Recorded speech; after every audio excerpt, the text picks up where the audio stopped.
जय हिंद बच्चों, सभी का मैथ अंडर 16 पे स्वागत है। तो बच्चों, हमने जो पिछले वीडियो में जो क्वेश्चन किया था, मैं सभी बच्चों से आशा करता हूं कि सभी को वो क्लास अच्छे से समझ में आई होगी। तो आगे क्लास को स्टार्ट करने से पहले आप सभी बच्चों से निवेदन है कि आप मैथ अंडर 16 के चैनल को सभी बच्चे सब्सक्राइब कर लेंगे, शेयर करेंगे, लाइक और कमेंट करेंगे। जो बेल आइकन वाला आपको घंटा दिखाई दे रहा है बच्चों, उसे अवश्य प्रेस करना है ताकि आने वाला नोटिफिकेशन सबसे पहले बच्चों आप प्राप्त कर सके और क्लास का आनंद उठा सके। तो चलो बच्चों, अब क्लास को आगे स्टार्ट करते हैं। तो सभी क्लास की तरफ, बोर्ड की तरफ ध्यान देंगे। तो चलिए, तो अब देखें क्वेश्चन नंबर 8। तो हमने पिछले वीडियो में क्वेश्चन नंबर 7 तक कर लिए थे, तो आपको सभी को अच्छे से समझ में आ गया होगा। साथ में चैनल को सब्सक्राइब जरूर करना है कि जब भी आप चैनल पे आए हैं तो पहले चैनल को सब्सक्राइब करिए और फिर लाइक कीजिए, ठीक है। तो देखिए, हमारे पास लिखा क्वेश्चन नंबर 8, समांतर चतुर्भुज एबीसीडी की बढ़ाई की भुजा एडी पर स्थित ई एक बिंदु है तथा बीई भुजा सीडी को ए पर परिच्छेद करती है। तो दर्शाइए का मतलब होता है सिद्ध करना है कि त्रिभुज ए बीई समरूप है त्रिभुज सी एफ बी के। तो देखिए, सबसे पहले समांतर चतुर्भुज बनाते हैं हम। समांतर चतुर्भुज आप जानते ना, बर्फी तो खाई होगी आपने।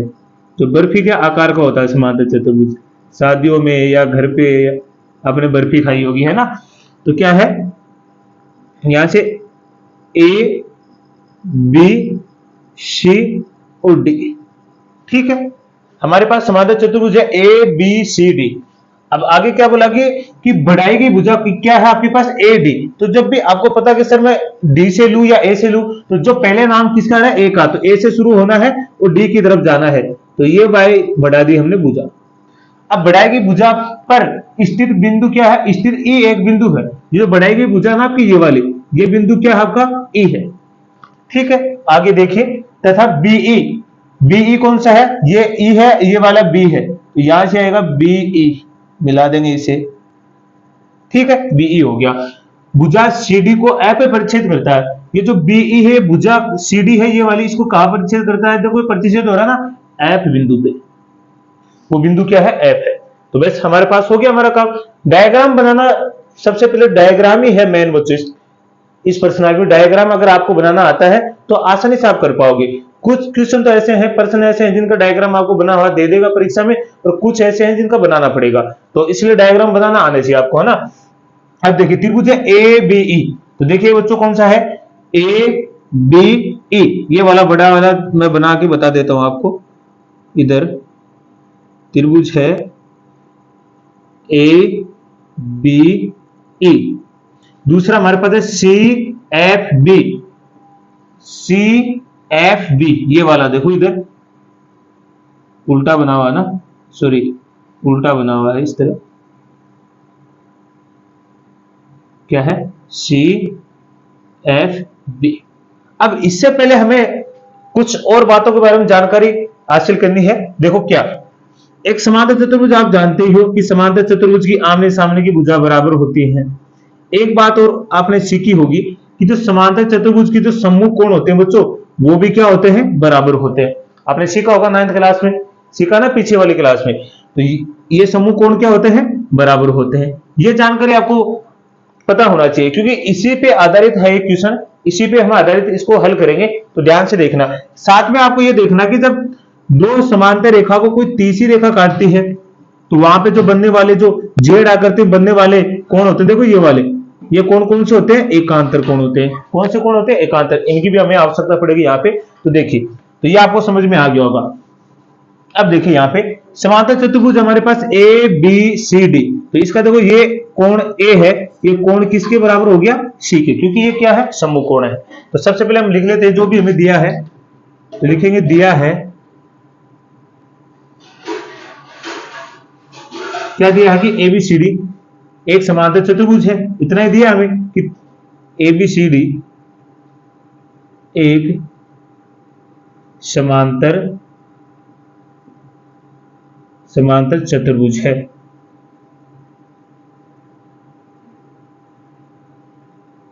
चतुर्भुज है, बस इतना लिख देना।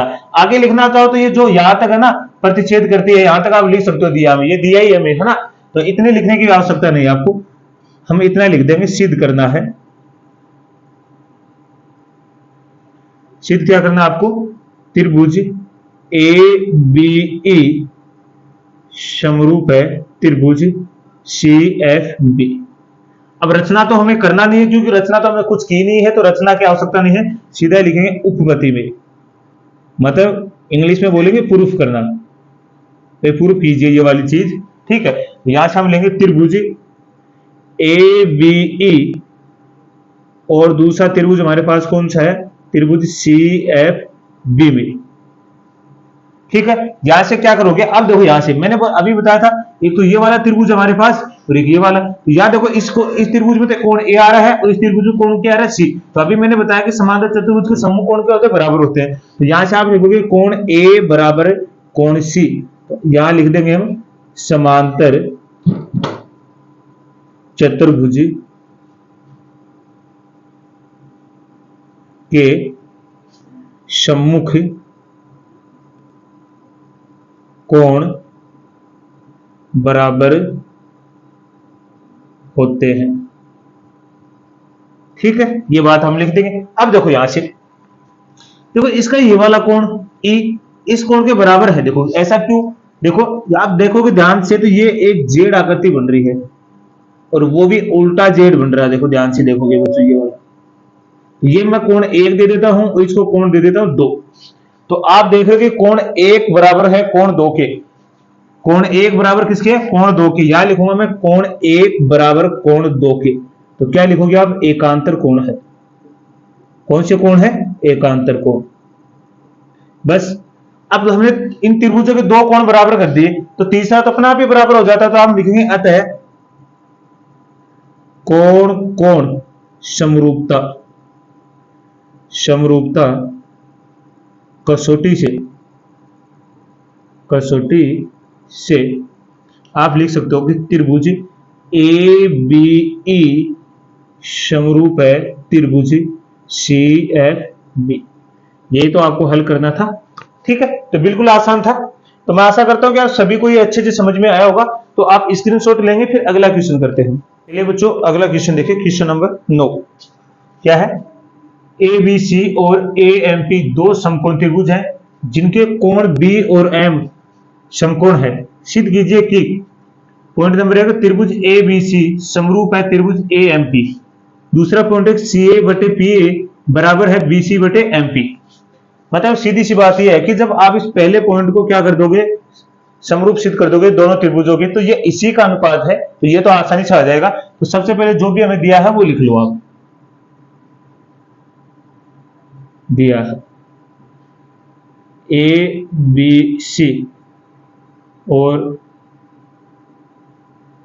ए एम पी दो समकोण त्रिभुज है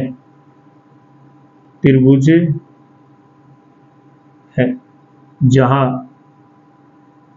कोण B बराबर कोण M दोनों क्या है 90 डिग्री है, ठीक है। ये हमें दिया है, सिद्ध करना है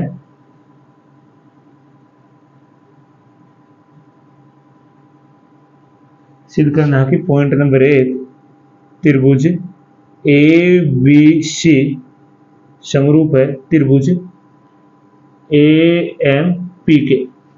दूसरा पॉइंट हमारे पास है सी ए बटे पी ए बराबर है बी सी बटे एम पी, ठीक है। तो यहां से हम लिखेंगे उपपत्ति में, पहले लिखेंगे पहला पॉइंट लेके त्रिभुज ए बी सी और त्रिभुज ए एम पी में। देखिए त्रिभुज हमारे पास है ए बी सी ये वाला, दूसरा त्रिभुज है त्रिभुज हमारे पास कौन सा ए एम पी ये वाला, देखो इधर से ये वाला आ रहा है। तो इन त्रिभुजों में ध्यान से देखोगे तो आपको दिखाई दे रहा है कि कोण बी बराबर कोण क्या आ रहा है, इसमें एम आ रहा है, क्या है 90 डिग्री है जो हमें दिया है भाई, 90 डिग्री है ना। देखो इस त्रिभुज में जो खड़ा है देखो एकदम सीधा ए बी सी, इसमें तो कौन सा है बी है, और जैसे लेटा हुआ है त्रिभुज कौन सा ए एम पी, इसमें कौन सा एम 90 डिग्री है। दूसरा ये हो गया। अब दूसरा क्या कॉमन आ रहा है आपको दिखाई दे रहा होगा, ये वाला देखो कोण ए इन दोनों में आ रहा है क्या, तो यहां से मैं लिख सकता हूं कि कोण ए बराबर कोण ए, दोनों त्रिभुज में कोण ए आ रहा है, तो ये क्या हो गया, उभयनिष्ठ कोण हो गया, उभयनिष्ठ कोण। बस हो गया हमारा काम। तो हम लिखेंगे अतः कोण कोण समरूपता कसौटी से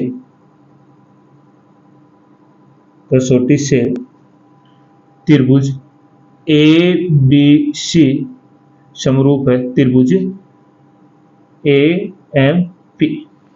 ठीक है, अब जब ये दोनों त्रिभुज समरूप हो गए तो हम दूसरे पॉइंट में क्या लिख सकते हैं कि यहाँ पे दूसरे पॉइंट में हम लिखेंगे कि जो देखो इसी की भुजा है कौन सी हमारे पास, सी ए, तो यहां से है सी ए बटे में क्या है फिर पी ए, देखो पी ए बराबर है किसके, बी सी, ये हो गया बी सी, ये वाली बी सी बराबर है किसके, एम पी बटे में है एम पी। तो क्या लिखोगे, तो यहां से आप लिख सकते हो कि यहां पे समरूप त्रिभुजों की संगत भुजाओं का अनुपात बराबर होता है, ये बात लिख सकते हो। या फिर आप लिख सकते हो इसी कोष्टक में कि भाई आपने सिद्ध किया है कि त्रिभुज कौन सा ए बी सी समरूप है त्रिभुज किसके, ए एम पी के। दोनों एक ही बात है कि भाई आपने सिद्ध किया तभी तो ये आया है, ऐसे थोड़ी आया है, तो आपने ये दोनों त्रिभुजों को सिद्ध किया तभी ये आया है, तो ये आपका हल हो गया। तो मैं आशा करता हूं कि सभी को ये क्वेश्चन अच्छे समझ में आया होगा। तो बच्चों आज के लिए मैं इतना ही करेंगे, तो सभी बच्चों को मैथ अंडर 16 की तरफ से धन्यवाद। तो जाते जाते चैनल को लाइक और सब्सक्राइब करके जाना है। तो जय हिंद बच्चों।